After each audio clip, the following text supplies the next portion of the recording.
لِلَّهِ مَا فِي السَّمَاوَاتِ وَمَا فِي الْأَرْضِ وَكَانَ اللَّهُ بِكُلِّ شَيْءٍ مُحِيطًا۔ اور آسمان اور زمین میں جو کچھ ہے سب اللہ ہی کا ہے، اور اللہ ہر چیز پر احاطہ کیے ہوئے ہے۔ وَيَسْتَفْتُونَكَ فِي النِّسَاءِ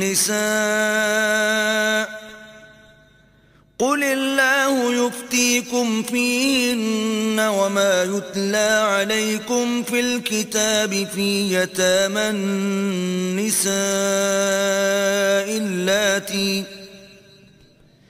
اللَّاتِي لَا تُؤْتُونَهُنَّ مَا كُتِبَ لَهُنَّ وَتَرْغَبُونَ أَن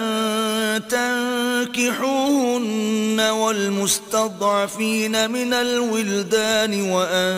تَقُومُوا لِلْيَتَامَى بِالْقِسْطِ وَمَا تَفْعَلُوا مِنْ خَيْرٍ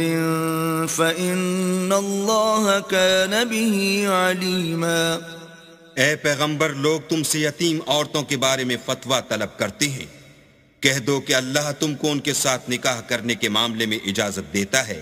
اور جو حکم اس کتاب میں پہلے دیا گیا ہے وہ ان یتیم عورتوں کے بارے میں ہے جن کو تم ان کا حق تو دیتے نہیں اور خواہش رکھتے ہو کہ ان کے ساتھ نکاح کر لو، اور نیز بیچارے بے کس بچوں کے بارے میں، اور یہ بھی حکم دیتا ہے کہ یتیموں کے بارے میں انصاف پر قائم رہو، اور جو بھلائی تم کرو گے اللہ اس کو جانتا ہے۔